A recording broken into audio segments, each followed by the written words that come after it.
Platformers are a classic genre that I've been playing since I was a kid. I remember playing Super Mario 64 and the Banjo series on the N64 back in the day, even going back to the Super Mario Bros. Series on the NES and SNES. Point is, I love platformers. I really do, and I pick up new ones whenever I can. Now, even going up to 2015 when Ori and the Blind Forest released, I picked it up, tried it out, and died a lot. Then got to a point where I couldn't figure out the next step. I just couldn't wrap my head around what was next, and so I just stopped playing it. This is definitely something I've regretted, and it's been something I've been wanting to go back to for a long time, so it's now 2020, and there's a sequel out for the game, and so I decided to pick it up, start playing it again, and hey, I got past the point I was stuck before. I figured it out. 5 years after the release, with the sequel now out, I decided it was time to fully check out the game and finally try and finish it. So I'm really excited to finally finish Ori and the Blind Forest and add it to my game list. I bought this game fresh on the Xbox One so I could start the game from scratch and really work to get the true experience of this game. Let me tell you, the reason I'm bringing up graphics as my first topic is because it's the first thing that really made my jaw drop in this game. From the opening cutscene and prologue to the final boss fight, the one thing consistently in my mind is, wow, this is beautiful. This is an indie game, and typically with indie games, there is some leeway on how the game looks, but this game doesn't need it.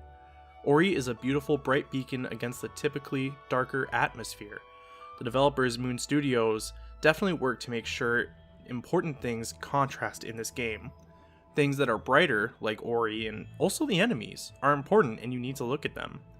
But even with all this light, I don't think it detracts from the amazing scenes you are in. The foreground and background clearly had a lot of work put into them, and there were even times where I would stop moving and just look around to see what all was to show. It also helps that there are secret areas to access, so stopping and looking around is really important. Some are obvious, but there are plenty of hidden locations to find upgrades in, so I highly recommend keeping an eye out. Now, I think I've gushed enough about the graphics in this game, so I'll go ahead and give them 83 points.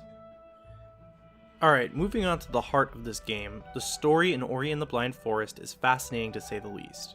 The game starts out with Naru, a large creature, finding Ori and deciding to raise the light spirit. This leads to a deep friendship, and it's very sweet. Until tragedy strikes in the realm of Nibble, and a lot of land is next to destroyed. Because of lack of food and resources, Ori's caretaker and friend Naru ends up dead, and Ori decides to go on an adventure, alone. This leads to Ori meeting the spirit tree and obtaining a new friend in Scene, another spirit who's willing to help Ori with rescuing Nibble. The antagonist here is Kuro, an owl with a grudge against the light of the spirit tree, and who wants to keep the forest in darkness and decay. Ori and Scene work together to try to rescue the elements of Nibble, to rescue the region and cancel out the darkness Kuro has been trying to cause. Now, this all sounds a little dark, but the story does have a lot of heartwarming, but also obviously heartbreaking moments surrounding all of the characters. One thing I have, which I'm not sure if it's really a positive or negative, is that the cast isn't super expansive, but I don't know if it needs to be for this game. The small cast works off each other in interesting ways, and really it is the connection between, Ori and Sign or Ori and Naru that steal the story. Overall, this is a good story from start to finish, and I think it deserves 86 points. Now to the gameplay. Normally gameplay falls into one category for me, but for Ori and the Blind Forest, I felt like there were two distinctions that needed to be made between movement and combat. We're going to start with the movement, and let me start by saying just how fluid it is. Right from the start, the only things you can really do is standard movement and jumping, but just, wow, it feels good right away.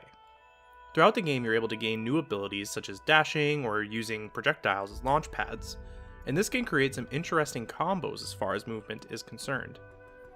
What also helps with movement is the environments. There are tons of different environments to go through, some with water where you need to figure out maneuvering that way. Sometimes you're hanging above a bed of spikes and you need to carefully cross these narrow areas to make it through. The biggest tests of movement in this game come at the end of each section after you rescue an elemental spirit. Every time that happens, you end up going through a pretty long and difficult platforming section that really tests your skills. I flip on these moments because they're meant to test you, but you have to complete the entire section without dying once, or you go back to the start. This can be tedious as these sections are meant to test you, and that can involve a lot of death. However, once I would finally beat these sections, I did get a huge rush of endorphins and felt happy with what I accomplished. Overall, some great movement options in this game, and I'm going to give the movement 75 points. The other half of the gameplay in Ori and the Blind Forest is the combat. Now, this isn't what I would call a major feature of the game, but it is important and something that stood out to me, so I wanted to keep it separate from the movement. The main point of combat in the game comes from Scene, who's able to shoot out little flames at enemies to start with. However, you do eventually graduate to bigger flames and a couple other moves as well. This ends up being interesting as there are times when you're on a wall just below an enemy and you want to try to kill it before you get up to its level and it attacks you. The enemy variety also helps. The enemies almost seem to upgrade throughout the game with you, which helps keep things fresh and fun. One thing I definitely want to make sure I mention is something I also mentioned in the movement section, where you're able to take enemy projectiles and launch yourself from them. By doing this, you're also able to redirect the projectile back at the enemy or at a different enemy. This can end up being really fun, just running up to an enemy that shoots at you and redirecting its attack right back into its face. The combat in this game is simple, but you're able to use that simple nature in some fun ways, and for that, I think this category deserves 65 points. I've got to say, I'm really glad I came back to this game.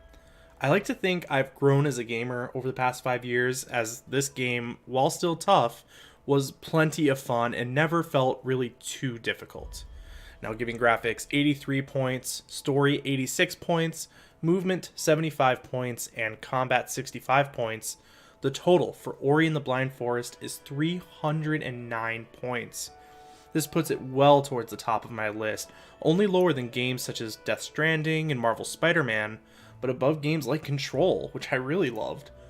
Now, I would definitely give my recommendation on this game to buy it. It's not an expensive game, and considering it's also out on Nintendo Switch, it could be a real fun game to take on the go. Even playing it on PC or Xbox, obviously going to be a good time. But hey, that's all I have for today. Thanks so much for watching, and if you want to see more of what I do, subscribe here on YouTube, and you can also follow me on Twitter. So, have a good one.